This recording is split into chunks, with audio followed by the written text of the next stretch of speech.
Five, four, three, two, one.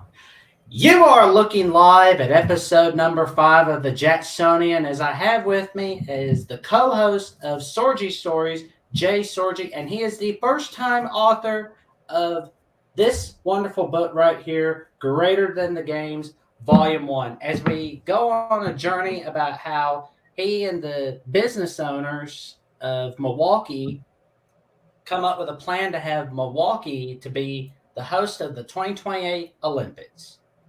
How This, you doing? this is a pleasure. Thank you big time so much. Uh, Before we get started, would you like to tell the audience about yourself for a little bit, Jay? Absolutely. You're wondering why someone from who's sitting in Philadelphia is writing about a Milwaukee and Wisconsin Summer Olympics. Well, it's because that is our hometown. Our son and I are both from Milwaukee. My wife from West Virginia. We settled in Milwaukee after she moved there. But that's been my home for life. And so that is where I also worked for 22 years with WTMJ Radio, the main news and sports radio station in Wisconsin. I was a news and sports reporter and digital editor there. I was on the Packers radio network for 22 years. And then the pandemic hit. It hit radio hard. Many radio groups had cutbacks at their stations just because they needed to survive. And so, unfortunately, that happened for us. We moved closer to where my wife is from. We found something in Philadelphia. I found a job out here.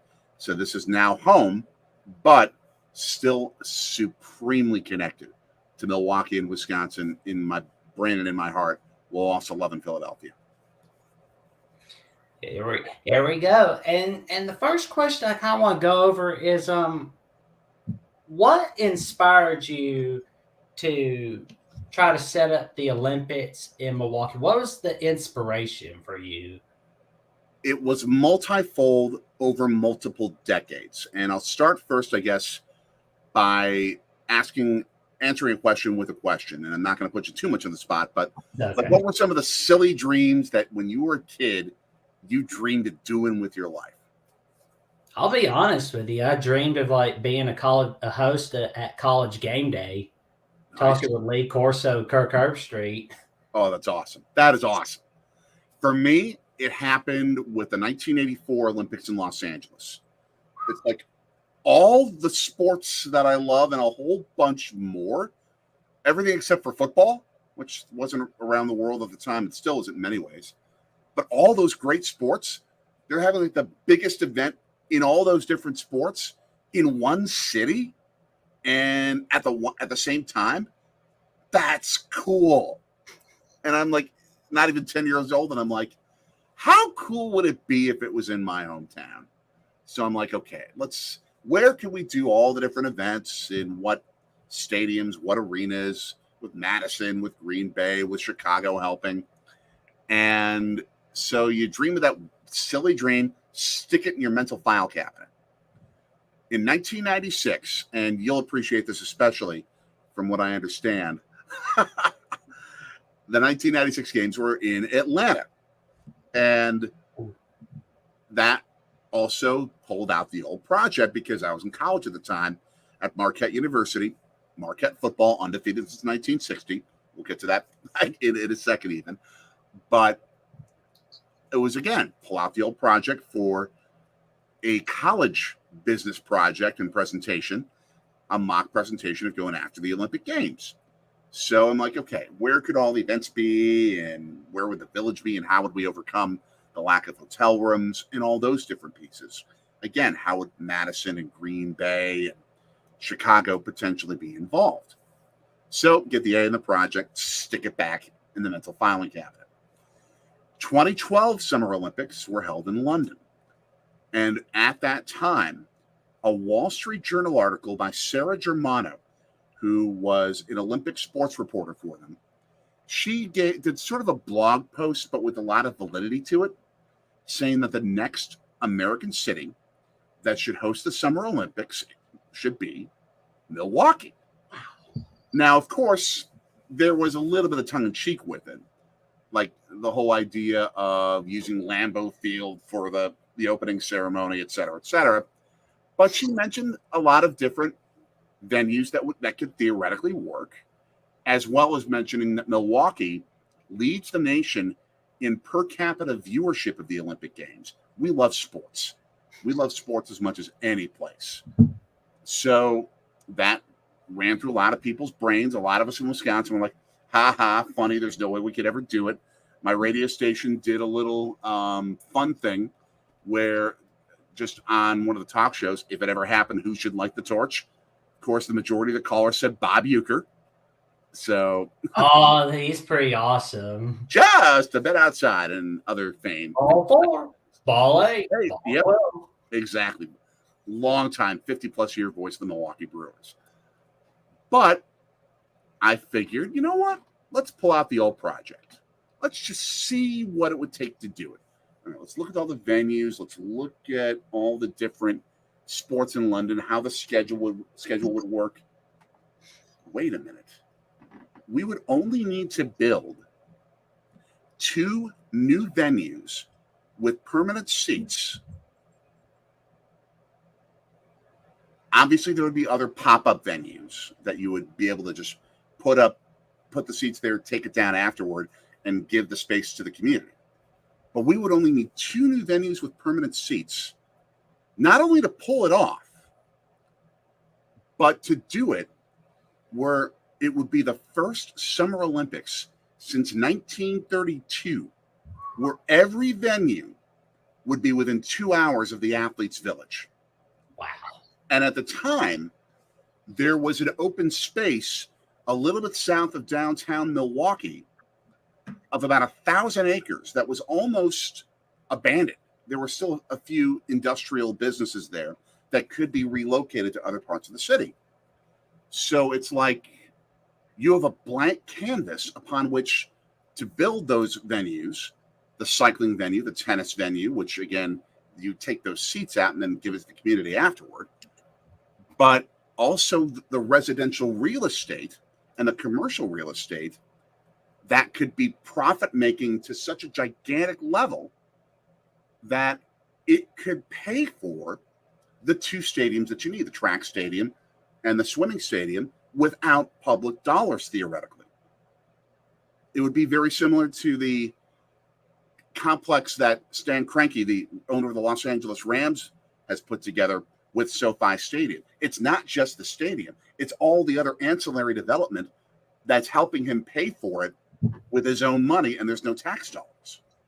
So if you could pull that off, game on. Yeah, that's pretty awesome. And here we go. Sword Story Market Football since 1960. That is so funny, man. So how long have you been working on this project to try to get Milwaukee to be a host of the 2028 Olympics? I want to give a little bit of a clarification to it, not because I never went out and said we absolutely should host the games back in Milwaukee. The idea is to say, okay, let's explore whether, number one, we can, and number two, we should. Because it's all the questions of not just okay, can you match the venues? Can you house people? It's the effect that it has on the host city in so many different ways. And too often it's a negative effect in terms of displacement of people. We wouldn't have had that issue. In terms of how do you handle the budget? Can you successfully make a profit off the games? Every American hosted Olympic Summer Games has made a profit. There's been a little bit of a budget overrun in all these games, but every single time it's still been profitable. Right. But in so many other cities, it's not across the world when the games are held. Do you run into white elephant situations where you've got stadiums that are just sitting there? Name the last time that Athens, Greece has held an important baseball game since the 2004 Olympics. You can't. It's probably more populated with raccoons than with baseball players at this point. Oh, man. But that's if there are raccoons in Greece. I don't know.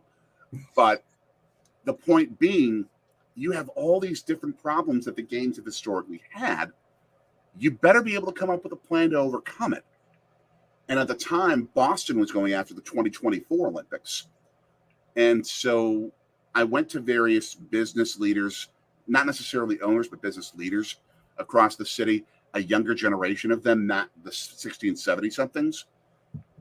Because if for some reason the games happen, they're the ones who are going to be in office who can help put this thing together. And we looked at all these different issues and all these problems. How do we solve them? And we solved a lot of them, at least theoretically, with some pretty innovative ideas to help make it a plus positive for the city instead of the typical negatives that you hear with the Olympics.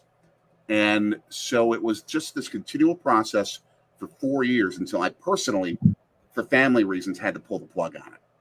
Right. But we then had all this knowledge. Unfortunately, I was sitting on this knowledge because I had so much otherwise going on in life. And then this suddenly became the perfect time to let that knowledge go. And I was writing the book for a while. And then finally, in recent months, the opening came to release the thing. Here it is. There we go. It's a great read. So check it out, everyone. Sorgi Story says there are raccoons in Greece. Your second interview subject to kids sitting 10 feet away. I mean, tell you the truth, I'm thinking like raccoons are either in like the southeast, southwest, or like the Midwest, you know? Oh, we've got them up here in Philly. We've got a bunch. Oh, we saw a couple at night at a nearby frozen ice and custard place. Oh, man. So you cited that the 82 World Series, I was able to read a little bit of the book, and I noticed that you said that the 82 World Series was an inspiration in a way. Mm-hmm. Yeah. It was really the first sporting event that captured my heart and captured my brain. It was like what got me into sports in general. When the Milwaukee Brewers, our hometown team, a bunch of guys with mustaches, beer swiggling, but down-to-earth good guys, just tore the baseball world up. And if Raleigh Fingers hadn't gotten injured, they probably would have won the World Series in 5 games instead of losing in 7 to the St. Louis Cardinals. But that was the thing that got me into sports. And, of course, there was the dreaming that you do as a kid with that. And the Green Bay Packers were competitive in the early 80s. Fell in love with that. Marquette basketball, my mom's alma mater, became my alma mater and a lot of our family members. The Milwaukee Bucks were great. It was a great time to be a sports fan in Wisconsin at the time.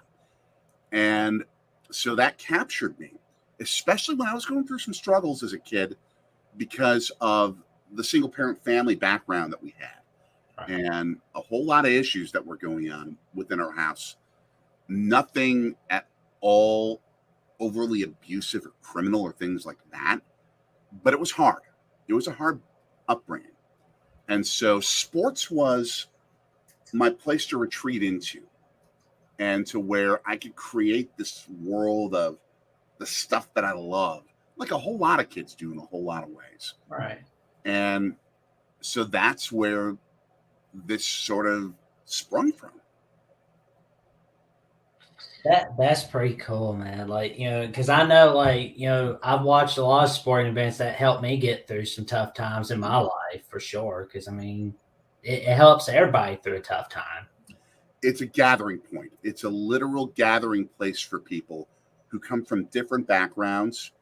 In many ways, sports are things that unite people that otherwise wouldn't have any connection. I mean, how many times have you gone to a game where you're sitting next to a perfect stranger, but you're rooting for the same team, and then all of a sudden they score a touchdown, hit a home run, or take a 10-point lead in the basketball game, and you're high-fiving them, that type of thing. It's that, number one. Sure. Number two, it helps you forget what's wrong in the world and with your life. And number three, sometimes it can be an inspiration to you to help you keep going when things are hard. For sure. It is a great inspiration to help you get through what's going on in your life, you know? And so, like, we were talking about the Brewers just now. Like, back then, I believe they were in the American League. It was like, it's like all my life they've been in the National League, and it was just like, yeah, that was Oh, we loathed the Yankees. We loathed the Baltimore Orioles at the time because we were competing with them every year for playoff spots at a time when there was no wild card. You could be the second best team in baseball record-wise and miss the playoffs. So the regular season meant a ton, and those games were wars back in the old AL East. I mean, there were years when they won 87 games and finished fifth. It was just loaded in that division. And it was so fun growing up at that time, going to games and listening to Bob Uecker on the radio. It's what you did. Oh, man. It is awesome hearing Bob Uecker. Like anytime I'm thinking of Brewers or like Major League Baseball broadcasters in general, Bob Uecker's first guy I can think of. Now with the passing of Vin Scully, Bob is the heir apparent of elder statesman and greatest of the business when it comes to doing baseball on the radio, especially. And just a very fast story. I worked for the station that did the Brewers games, and they still do the Brewers games, WTMJ. And I used to work on Sunday afternoons operating the audio board for Bob Uecker's games whenever they would play on a Sunday. Well, one time, Bob Uecker is late to the stadium. Guess who gets to do the pregame show? I'm filling in for Bob Uecker for like 10 minutes. Thankfully, I actually knew what I was doing. But that was a thrill. That was fun. And I'm going to find that recording one of these days. That's going to be fun watching. Somewhere in the archives at Radio City in Milwaukee, someone's got that broadcast. I got to go find it. Oh man, that's going to be a great listen for sure. It's I'm excited to hear it. Absolutely. And let's see, Sorgi stores saying there are raccoons in Greece. Google, of course, at least on an island in Greece. It's not Athens, kid. Oh man, that is like wow. So we talked a little bit about Marquette football undefeated since 1960, and you said that the Olympics would, in a way, help Marquette football be brought back in a way, or yeah, it could. What we really showed is that it could be an option. Yeah, we mentioned that when you have a stadium that's being constructed for the Olympic Games, one of the big problems that they have is it just sits there afterwards. Too often, if you don't pre-plan well what the legacy is going to be. So what you need to do before you go ahead and bid for an Olympic Games is to say, okay, we have agreements with universities or other teams in your area to say we will be tenants of that stadium. That way you don't have a white elephant sitting there afterward. Marquette University hasn't played football since 1960. University of Wisconsin-Milwaukee is nearby. They used to play Division I football. That ended in the 70s. Alumni members of both universities have expressed they would love to see it come back. Some have said they'd love to put money towards it. So what you do in the case of that, when it comes to an Olympic stadium, is say, okay, we would want to have those universities put some money, not the whole cost, but some money towards the cost of the stadium, because they're going to be the ones that benefit from having games there in the future. And the biggest capital expenditure for starting a college football program, especially if you want to go big, is the stadium. So if you can get those universities to say, we're in, right there, you've got 2 Division I programs. So you'd have a game every week at least in a new, at least 60,000 seat Olympic stadium. Now, if you convince the Green Bay Packers to come back for a couple of games a year, they used to play in Milwaukee from 1933 to 1994. They would play somewhere between 2 to 4 games a year. The Packers season ticket waiting list is long enough that if they played games at the Indianapolis Motor Speedway, which seats 450,000 people, they'd still sell it out. It is that long of a waiting list. So what you do is you can make the stadium basically as big as you want if the Packers are coming back, because you're going to sell those seats anyway. It would give them a reason to come back to Milwaukee a couple of times a year. And then when you consider again the investment in residential real estate on lakeside property, it's like an ocean view. If you live in Milwaukee and you live near Lake Michigan, it looks like you live near an ocean. And the real estate costs are a lot cheaper. So you can get that type of high demand condominium apartment living. You're making money off that if you're part of this real estate conglomerate, which we would want the Packers and Marquette and UWM to be part of. Those profits that can then be used to help fund their programs for the Packers run their business operations. They would be the only team in the NFL to be making money 24/7, 365 off of two major real estate projects.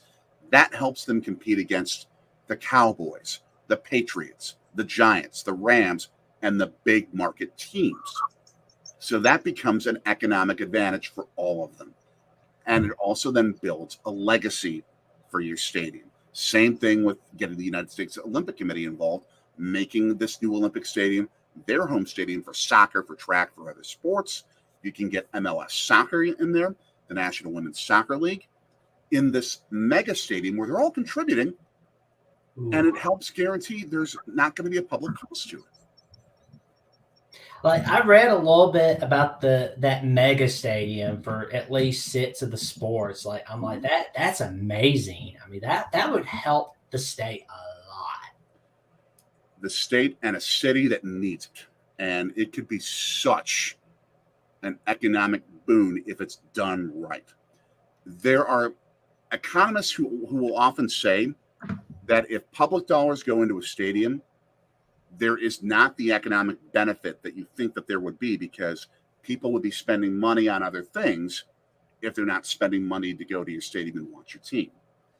Because of Milwaukee's smaller market size, meaning that so many travelers would come more to watch their team as well as come to watch the Olympic Games, it proves that, at least in this particular case, that theory goes out the window. It's an economic explosion for that region. That would be amazing to see an Olympic game in Lambeau Field. I mean, that would be absolutely amazing. Because I mean, I've never seen an Olympic game in Lambeau Field. I mean, I've seen a college football game. Yep. In Lambeau Field. I mean, I don't know why they don't do a neutral site game once a year in Lambeau Field, but they should. I agree. Olympics in Lambeau Field. That would be a lot of money for Milwaukee and Green Bay and Wisconsin. That would help plenty. Imagine, I mean, they would have to take out some of the seats along the sidelines. And I don't know if, obviously, you're closer to Sanford Stadium in Athens than we are here. There was a controversy when they had to take out the hedges at Sanford Stadium to play Olympic soccer. But you do it. You do it because the benefit of it is going to be massive economically. And now the whole world knew about the University of Georgia. They're sure going to know about the Green Bay Packers. Oh, for sure. I mean, business owners, small business owners, I mean, boom, the economy for the state, it would be amazing. Yeah. Yeah, we even have a chapter in there where we talk about the bar and grill across the street from the stadium having to make Brazilian dishes for the Brazilian soccer fans that would show up hours before a game day at Lambeau Field at the same time Packers training camp is going on. Oh, yeah. Just imagine that scene. That's one of our chapters. Do you think we'll see, like, if the Olympics were in, like, Wisconsin, like, and, like you said, part of it being Madison, Wisconsin Stadium, do you think we'd see the jump around? Of course. Absolutely. Of course. I mean, I'm imagining, as an example, well, I mean, we even talk about the jump around being instituted during a soccer doubleheader. the preliminary soccer doubleheader at Camp Randall. All the different traditions. Of course, they would infuse, ideally, University of Wisconsin traditions at that place, just like you would Green Bay Packers traditions for games at Lambeau Field. All those different things. Now, that again, you've got 6 to 7 venues in the Madison area, and they utilize the University of Wisconsin so well, you could never do an Olympics in Wisconsin without the presence of the University of Wisconsin, and they would love it. Oh man, it would be a lot of money for everybody involved. Exactly. I'm just getting excited thinking about it. Yeah. Like, I mean, remind me where you're located. I'm in Alabama. You're in Alabama. Okay. Imagine if somehow, and I don't think they have all the facilities to pull this off because I know they've shrunk Legion Field, and I think on that footprint there's a smaller stadium there, right? Yeah. Imagine if Legion Field, which was a 96 Olympic soccer site, was resurrected, and you combine Birmingham and Tuscaloosa, and somehow you find enough locales for a bid. Oh man, that is amazing. How that would feel? That would be amazing. I would.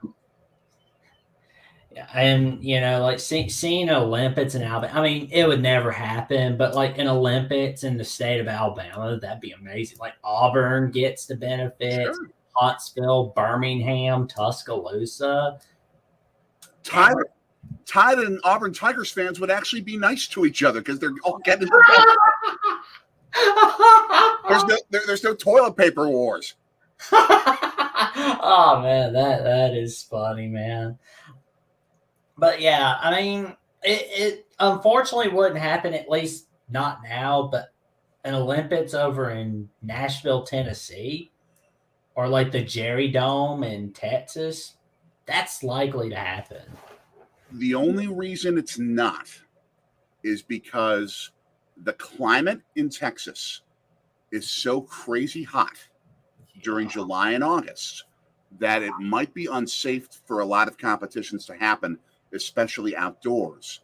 And the Summer Olympics is now mandated that you have to hold it in July and August. And the biggest reason, more than anything else, is because of American television money. Do you really think the Olympic Games want to go compete against the NFL for 3 Sundays? No. That's why they hold it in July and August. There you go. They know football's king here, and they know that their biggest revenue source is NBC. Yep. NBC. Boom. Jackson had the World Games in Birmingham. That's correct. Thank you for coming on. Thank you for commenting on the show, Will and D. It's we got ourselves a great show tonight. Thank you.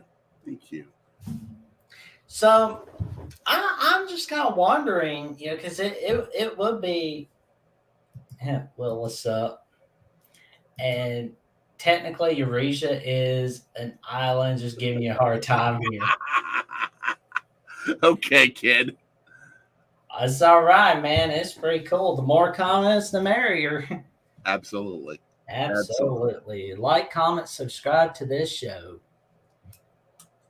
So it's gonna be fun, seeing what the Olympics like. It's fun imagining. It's okay. Yeah, it's fun imagining like an Olympics in Milwaukee. What percentage would you say we will see like an Olympics over in Milwaukee? I'll put it this way. I don't think you're going to see any Summer Olympics in the United States after LA 28 because they've got the games that year. Right. What happened was, even as we continued looking at a potential Olympic bid, because Boston lost the 2024 bid, Los Angeles picked it up. Boston actually pulled out because they had lost so much public support. LA took over the 2024 bid. We were anticipating, and I think accurately so, that the United States was not going to get 2024. So the idea being, we study the games, we try and build the right plan, and then 7 years before they award the 2024 games, which is 2017, if Paris gets it, we're ready to bid. We're ready to go right to the United States Olympic Committee and say, if we believe we should do it, let's go. Let's do this.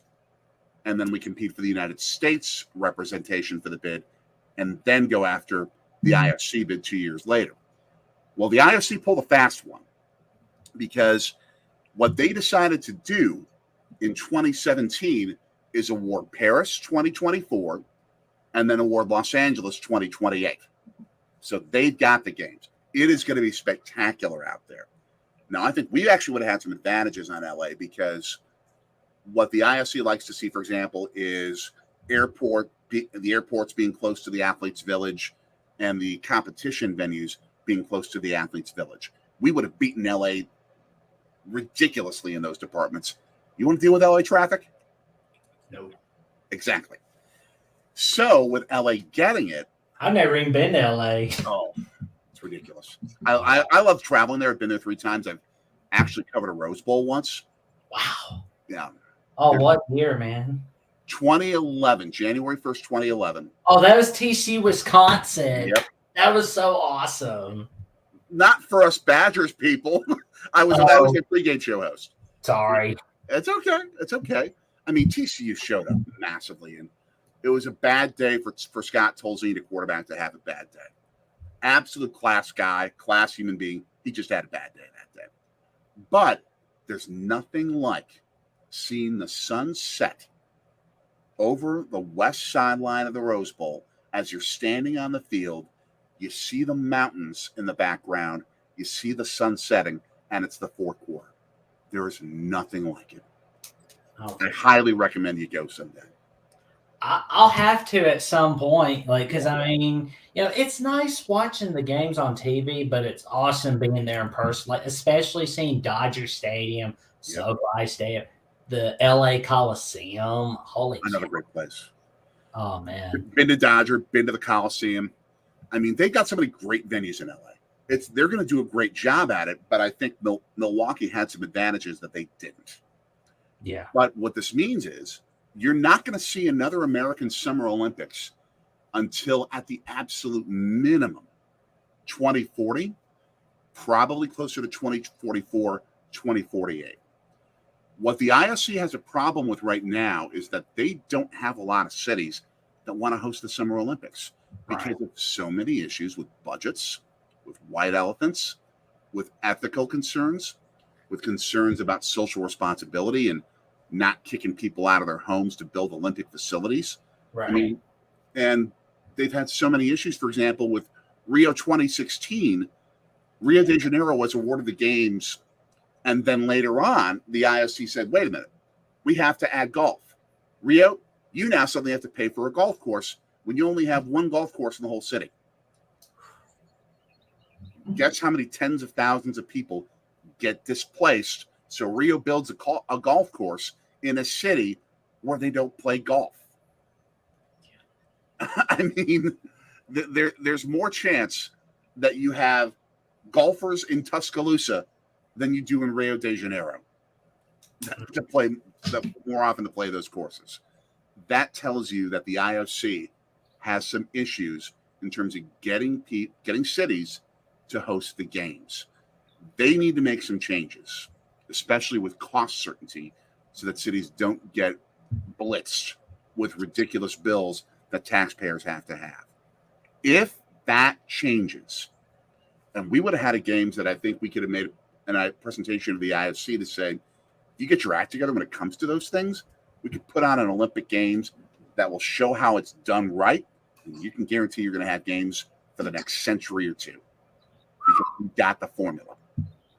But the IOC has to be willing to look at the formula. If they figure that out, Milwaukee could be a contender. I would bet you probably have 10 different areas across the United States that could realistically do it. I would make that bet. There we go. And Will and D has a question.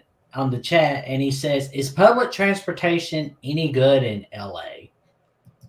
I can tell you from experience, they're getting better. Anthony and I actually took the LA subways on our 2019 West Coast road trip. We saw 4 baseball games, 3 Brewers games going up from Arizona to Oakland. And we went to San Diego and LA as part of the trip. We took the LA Metro system. It is vastly improved over the past 10 years. Are there still issues? Yeah. But they're still building out there. They're improving it. It's got a long way to go to get anywhere close to what you see here, like on the East Coast here in Philly, or especially New York or Boston or DC. But it's getting better. Well, I got a feeling it's going to get really better for sure. So we talked about how having an Olympics in Milwaukee would help the city for sure. Like especially after we haven't quite seen the Brewers do so hot in the playoffs, and the Milwaukee Braves were taken away by Atlanta in 1967. And, but luckily Milwaukee was able to come back, which I believe was 1969, which they were originally the Seattle Pilots. Correct. So now, there's no real relationship between a Major League Baseball franchise and the Olympic Games typically. Right. And our plan would have had Miller Park, American Family Field, whatever you want to call it. Right. The fans in Milwaukee will always call it Miller Park. That would have hosted 3 sports. Just like the Georgia Dome in 1996, it would have hosted gymnastics. We would have had the baseball medal series there and the basketball gold medal games, all in that facility. That is all combined. Doing the math, you're probably talking about close to the equivalent of about a quarter of a Major League season in terms of attendance in 16 days. Then you add the Paralympics to it and all the events that are connected there. You're talking a big attendance for Miller Park that the Brewers would have been raking in a lot of cash for. Now, there isn't necessarily any major capital piece to it in terms of capital expenditures. So it wouldn't have been that much of an effect, except the Brewers have to take a 3-week road trip. They can make up for it in other parts of the season. Imagine playing the final 3 weeks of September in a pennant race and you got 3 weeks worth of home games. You can make up ground quick. Yeah, for sure. Will and D says in the comments, our emotions totally flipped when Trent Grissom messed up Juan Soto's hit. I was like, here we go again. The Nats are going to blow it to world champions. As much possible trash talk as he can about ending the Milwaukee Brewers season in 2019. It's all good. Will and D, you're great. Yeah, he's one of the best in the business. And Will, that moment killed me, but I love Trent, still one of my favorites. It was depressing. The kid was not happy, and I was sitting at the WTMJ studios that night just despondent. Oh, man. But, I mean, and the Brewers, let's see. They lost to the world champions in 2019, 2020, 2021 in the playoffs. We keep running into the best team early. Yeah. So, I mean, nothing you can do about it. Yeah. Well, let's see. 2020 was the COVID year. The Dodgers won it all. But like other years, like the Dodgers can't quite get it done in the playoffs. They're like one of the best teams in the regular season, but they're a complete and total disaster in the postseason. Except for 1 year, that was the Braves of the 1990s. But they also kept running into, for example, the New York Yankees, unfortunately, as too many franchises have done over history. But it's just a model of consistency that the Braves were in the 90s. The Dodgers have been recently. Absolutely. For sure. Let's see. Will and D said, that's good. I'm not sure all Brewers fans feel the same way. crying, laughing emoji. We're a forgiving type. We Midwesterners are nice. Will says, I would like to see the Brewers win the World Series, but the hitting has to improve. But I still think Craig Counsell is the guy. They need to hold on to Counsell. He improves that roster so much. Every year you see them win more games than their statistics would lead you to expect them to win. And it's because of his strategy on the field and how well he keeps that clubhouse in a good state. So they need to hold on to him. This is his contract here. I expect him to stay, particularly because he has kids in Milwaukee. It's his hometown, and I think they want to continue in school. So as long as that's there, I think he's going to stay. But the Brewers have some decisions to make. That is for sure. I'll be honest, like coming from a Braves fan, like if the Braves have to lose to anybody, I don't want to see Braves losing the NL playoffs or anything, but if it has to be someone, I kind of want to be the Brewers. Not anybody from the NL East, and certainly not the Dodgers. By far. It's the smallest market in Major League Baseball, which is when you talk about the Olympics, the smallest market in sports going after the biggest prize. What? Yeah. It's a little different than just having a team go on the field, but it's a similar type of thing. Milwaukee's a city of underdogs, and they're known for punching above their weight. I mean, when you have the smallest market in baseball, and every year the Brewers are in the upper half of baseball attendance, often top 10. It's crazy. Oh, man. And let's see. Anthony says, indeed he is. I think we're a good left fielder at the deadline away from being a playoff team. He knows more than I can do. He pays even more attention. I focus more on paying the bills. He can watch a lot more games. Well, I remember where you said that Anthony is the go-to for baseball. Amen. Well, I'll say this. I'm gonna ask Anthony about who do I need to pick for who to win it all. Like that is for sure. And Hummus Hero says, hello, Jackson, Jay, Anthony. Well, what's up, Hummus Hero? Thank you for coming on, watching the show. I appreciate you coming on in. 2 kids at college, 2 still in Whitefish Bay for the Council family. Hey, at Hummus Hero. My bet is on the same here. I think it's pretty accurate. They're the favorite. Oh. Uh-oh. Oh, man. Well, Anthony, who's your bet on the American League? Let's see. Depends on who gets Shohei, though. That's true. Do you know if the Braves are in the chase for him? Huh? Do you know if the Braves are in the chase for Shohei Ohtani? I'm not sure, but I would love for that to be the reality. Although that means we have to give away our prospects. I'm like, oh no, I don't want to give up my prospects. I always say, unless getting a guy like that puts you over the top as the favorite to win the World Series, you don't make that investment because you're losing maybe 5 to 10 years if they pan out of continual contention for World Series. So you better have the best team in baseball if you're going to make that pick. And in reality, I think what he's looking for is a franchise that's not only going to keep him for this year and go for a championship, but that will sign him long term. Yeah, that is for sure. Will and D says, Jackson, your Braves are the favorite for sure. Well, let's hope that continues in the playoffs because, I mean, they're smacking around everybody in the NL East, and thank goodness for that. Because I've been so sick to death of hearing the Mets this, Mets that. Oh, gee, the Phillies. Nothing against the Phillies, but it's just I've heard so much about them. It's just like, let's see what you can continue in 2023. At least the Phillies are not New York, number one. Right. And they were like the 82 Brewers. There were just a bunch of crazy guys that somehow got together and pulled off a fantastic run. They're a little bit more likable than those teams in New York.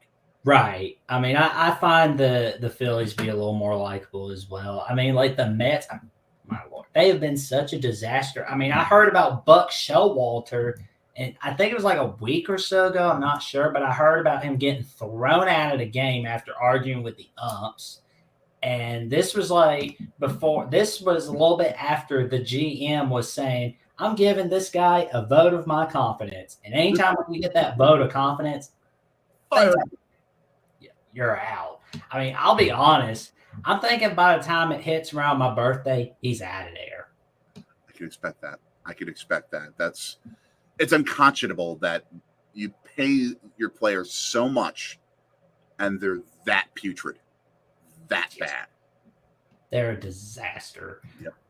And let's see, you guys think the Reds can keep pace? I hate saying Ask Anthony. I think they're going to set the pace in the Central. There was a period of time where after they picked up De La Cruz, they went 22-6. That's ridiculous. You rarely see that kind of pace in baseball. I don't like saying this as a Brewers fan, but I think the division is the Reds to lose. And they could give the Braves a run in a postseason series. I'm not saying they'd win, but they'll give them a run. Well, for sure. It's going to be a fun watching the Brewers and Reds fighting each other in the NL Central. Will and D says, even though I hate their owners, I would like to see the Orioles do well. Their fans deserve it. They have gone through so much over the years. Oh, man. Years just bad teams. I remember watching a game a few years back in 2019. It felt like I was watching Baseball Buzz with the Gas House Girls where, like, the old guys just they're doing the little conga line. Yeah. Yep. It's like, I probably shouldn't be laughing too much at the Orioles because then I'll get bad karma. I don't know. And this year, their own karma is spectacular. We were actually at a game back in June, and that city's alive. That city is alive, and that team is alive. We went to see the Brewers play the Orioles in 2022 after they had some of the worst records in baseball in previous years, in baseball history even. And we saw that Orioles team have a spark. They gave Milwaukee a run for their money. And I'm like, this Baltimore team's going to be something. They are. Yeah, that's for sure. Sorgi Story says for the American League favorites, Rangers, Rays, Blue Jays, Orioles. Yeah, the Rangers, I've been mighty impressed with them. It's like I'm still just shocked that somebody not named the Astros is leading the AL West. Are you close to I-20 where you live? I-20? Yeah. Where's that at? Does that travel through Birmingham or not? I'm not sure. Okay. The only reason I say that is I believe 20 runs between Atlanta and Dallas. You'll have a Rangers Braves series all on that same freeway. You just hop on and go back and forth. Oh man, that's gonna be a big one. And Sorgi's giving a little update. Brewers taking the series 0-0, bottom of the fourth. And Will says Astros are getting their act together. Let's hope it's not too long. I have no issue with Dusty Baker. Most of the guys from the Trash Can Banger franchise are no longer on the team. But you still have the ownership. You still have a few players left.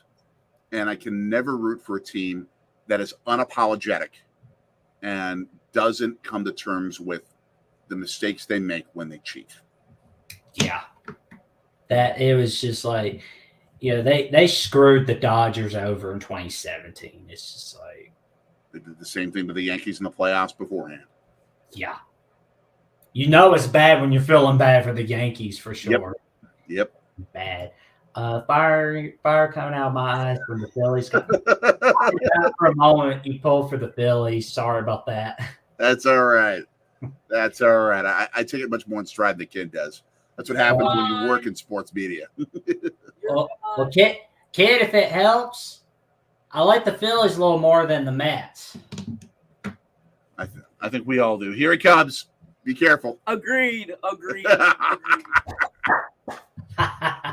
I knew I was going to get video bombed on this interview.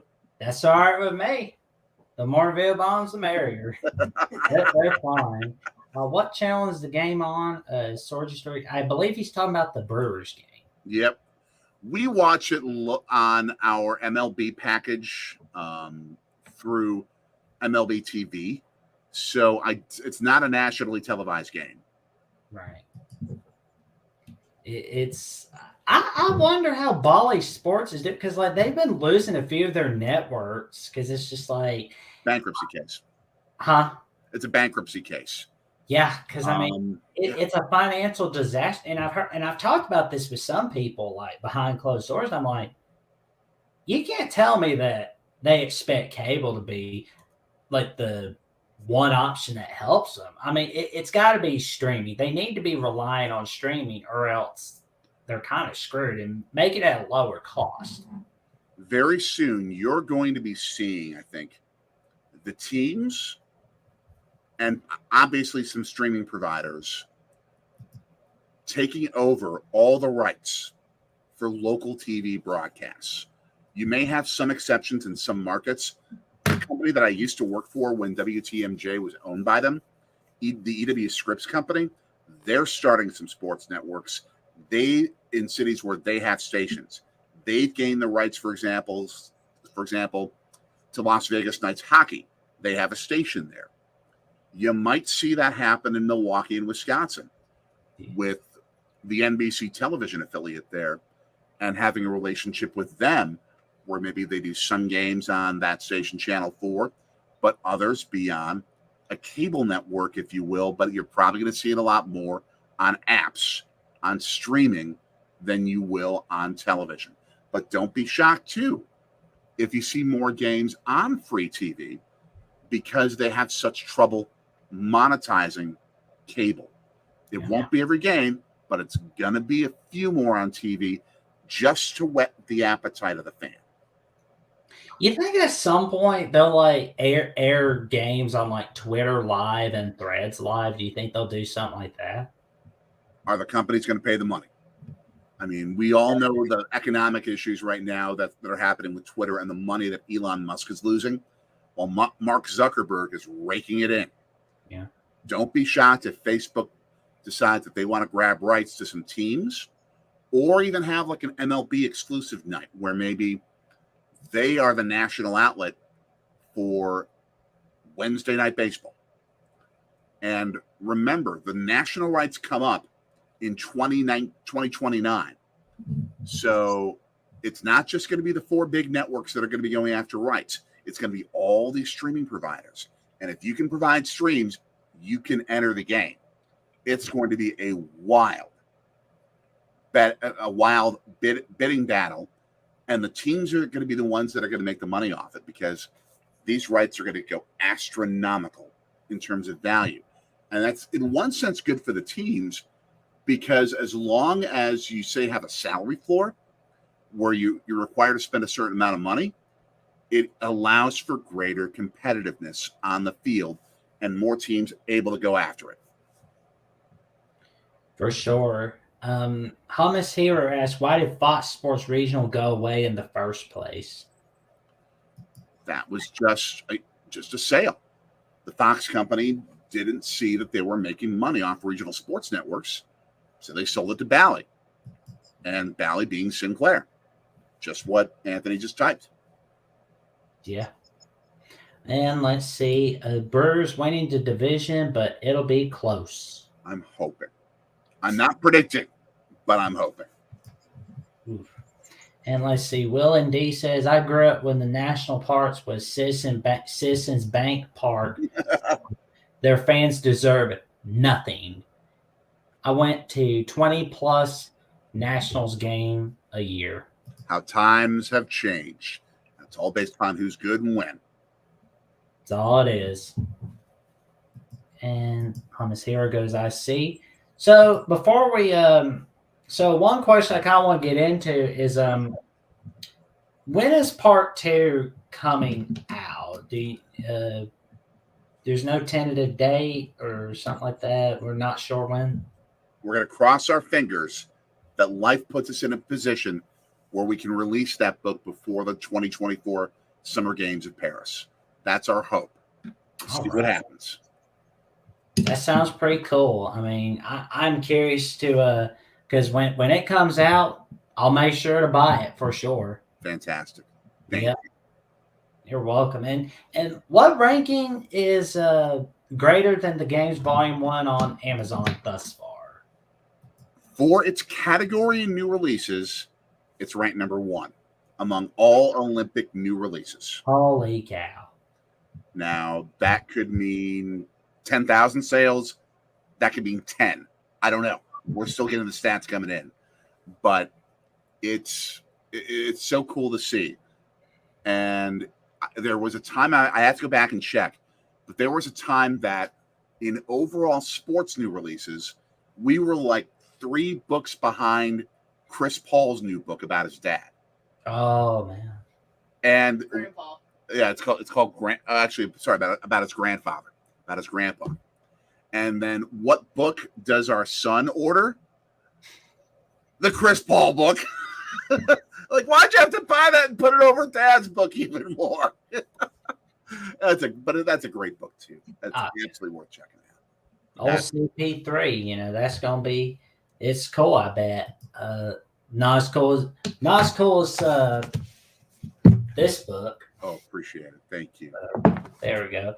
When I was a kid, Fox 20 local channel here in Columbus broadcasted about 100 Reds games a year.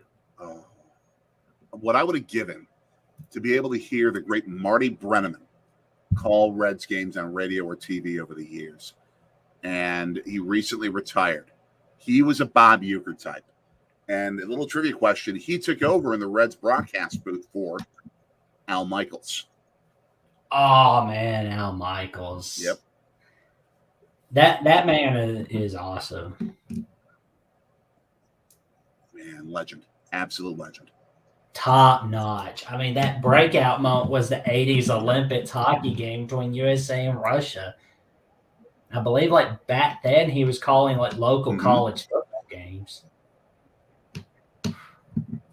So, He was calling games on ABC college football. He was doing those. Little trivia question. He was doing 72 Winter Olympic hockey on NBC.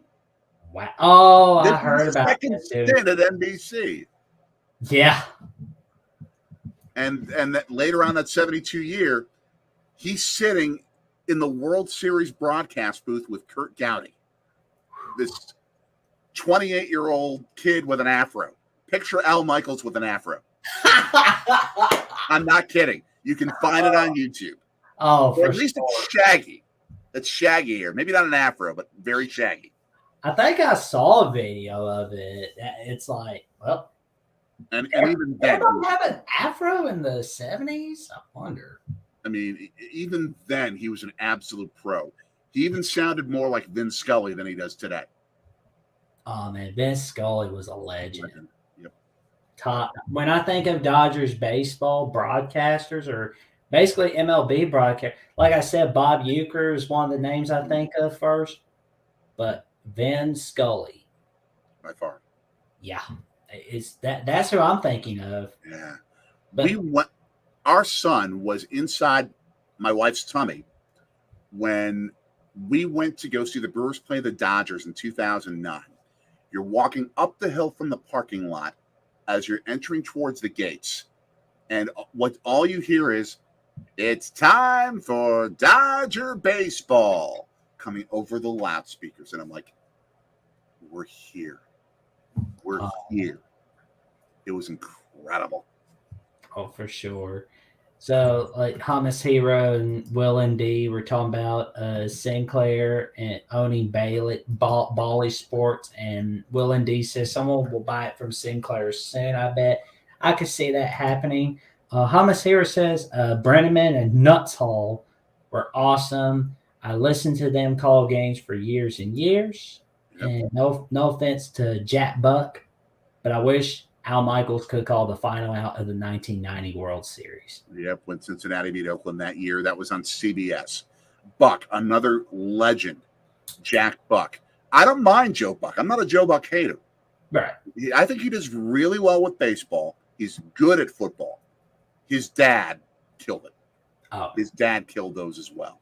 If you ever listen to the radio call of the Kirk Gibson 1988 Game 1 pinch hit walk-off home run.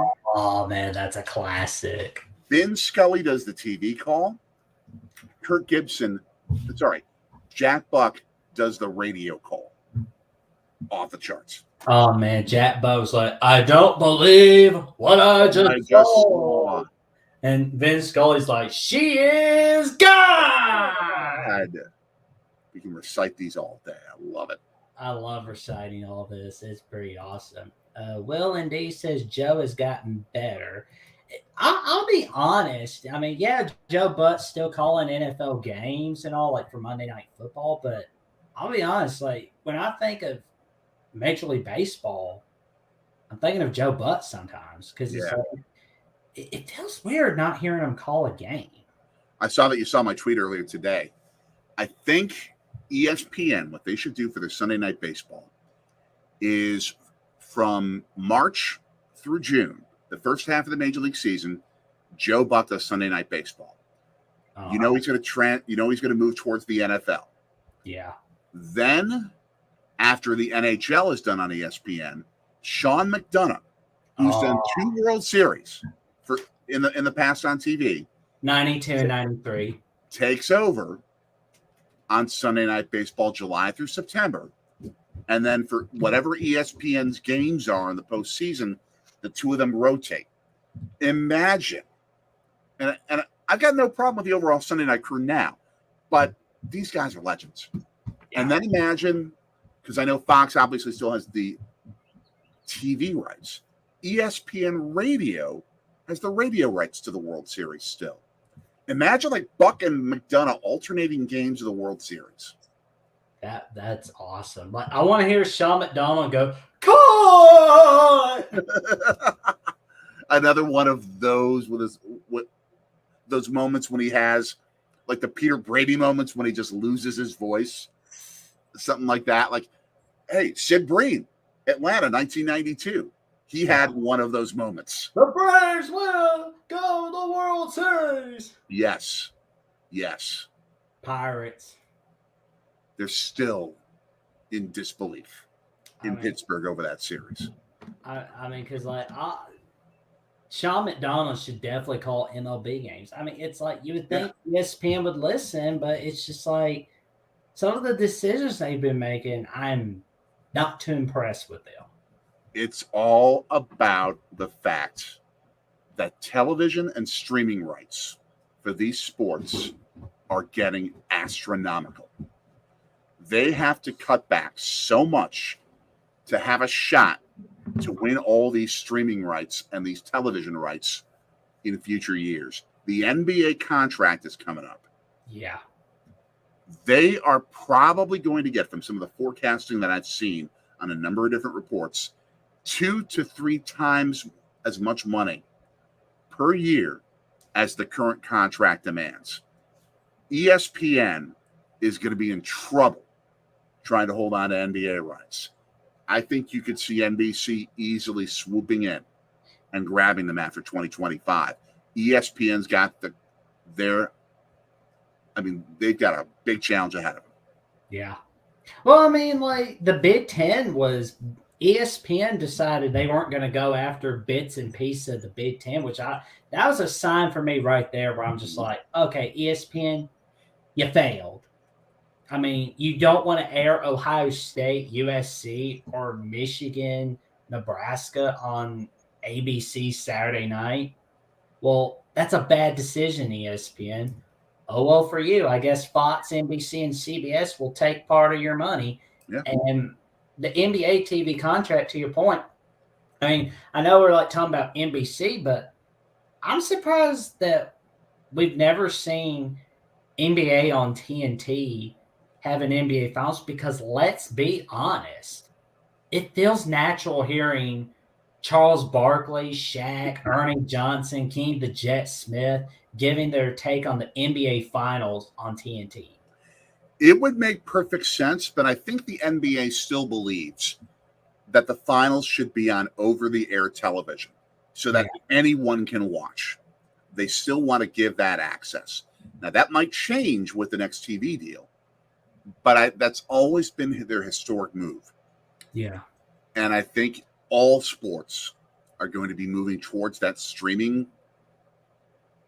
option where that's where exclusively you're going to see it. I think pretty soon you're going to start paying money to watch the Super Bowl. It's not going to be exorbitant, but you're going to have to pay $20 to watch at home. And they're going to make more money off it than they would with the previous TV contract and TV deals in terms of the advertising money. They're going to make more money because everyone across the country is going to be willing to pony over $20 to watch. Yeah, that's for sure. And one more thing, my grandparents from my mom's side from Pittsburgh, they were at work during Game 7 of the 1960 World Series. They said the whole city shook when Bill Mazeroski hit the walk-off home run. Best baseball game ever. Oh, man. That 1960 World Series, Game 7. We have been at that wall. Anthony and I have been to that wall. We went there in Pittsburgh in 2021 on the last day of our road trip to Pittsburgh to see the Brewers play a couple of games there.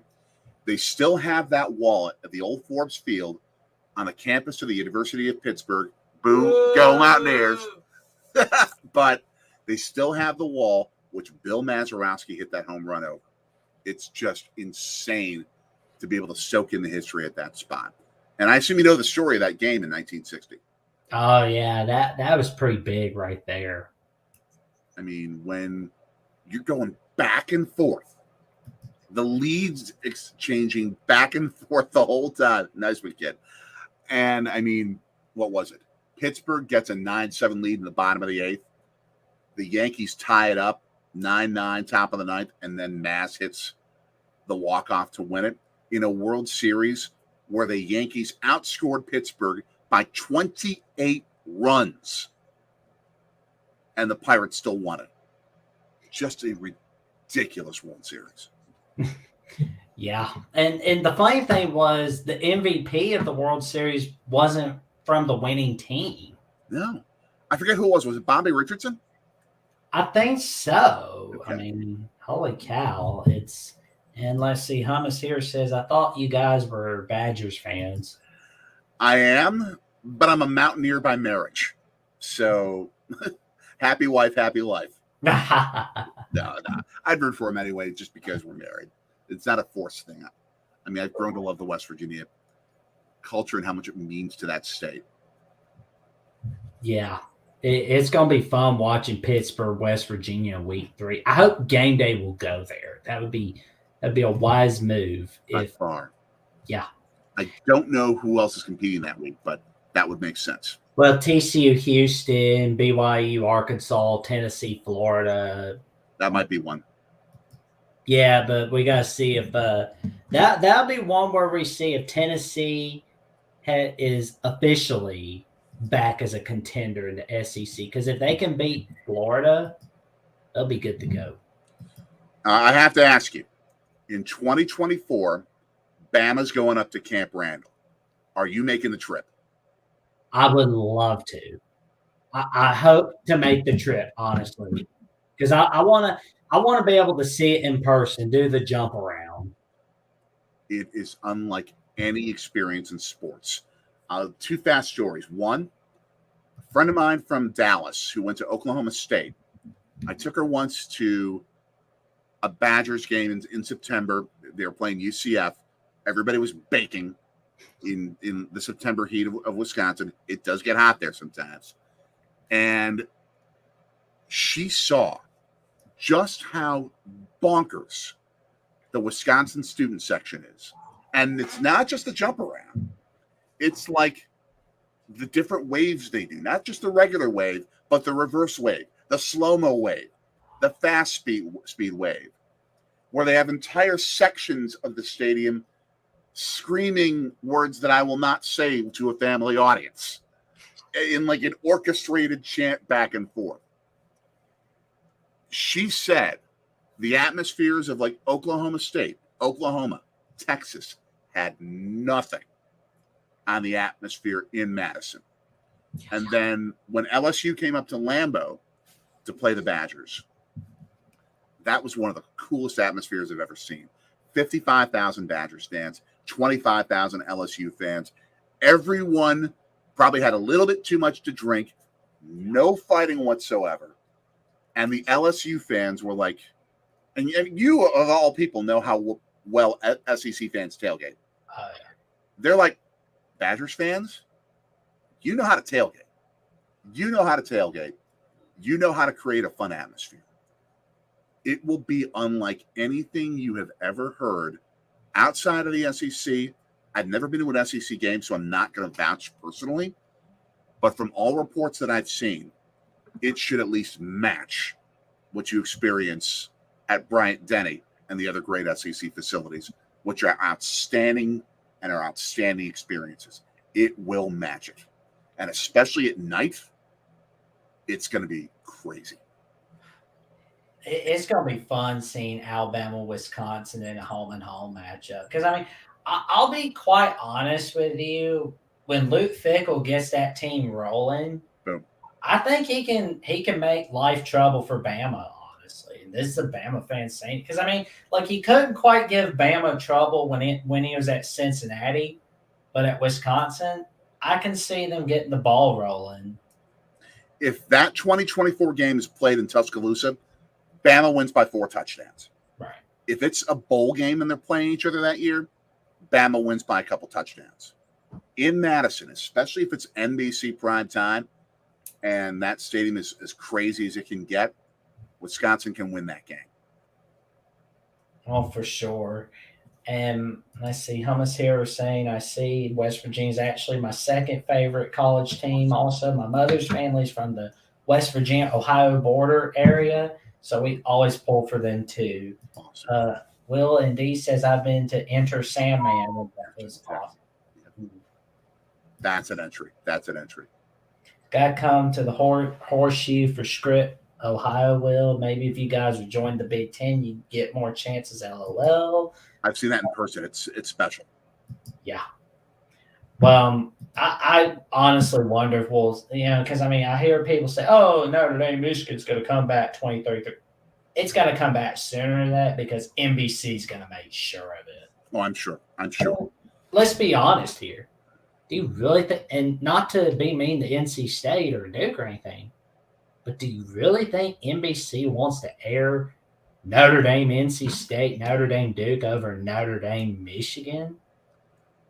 It is, to me, a matter of time before Notre Dame joins the Big Ten. Yeah. It's just a matter of time because right now the Big Ten revenues per team are higher than Notre Dame's. It's just a matter of time. Well, I mean, I could see the Big Ten paying the ACC buyout for sure because, I mean, all that money.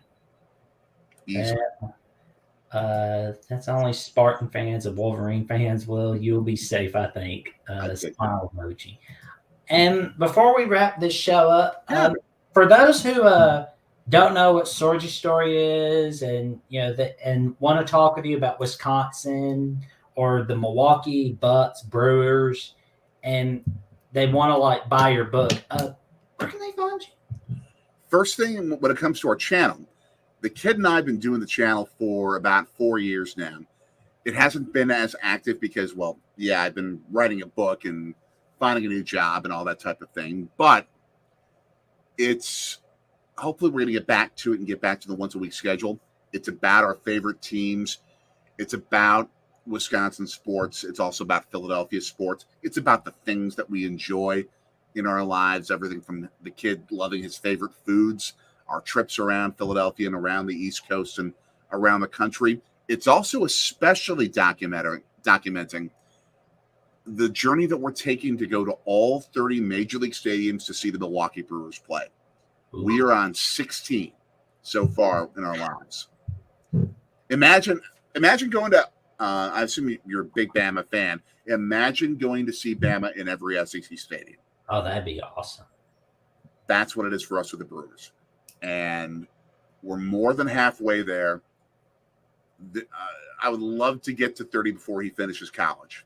We'll see what transpires, but we may be able to make big dent next year. They've already released the Major League schedule. Yeah. So we'll see about that.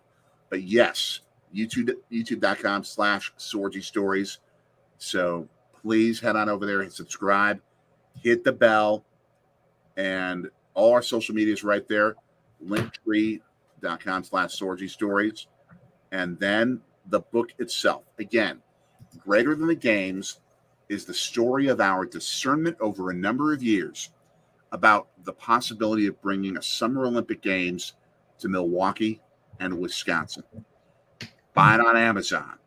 Buy it on wherever you buy books online, but especially Amazon. And if you like the book, stick a great review on it. It will help us immensely.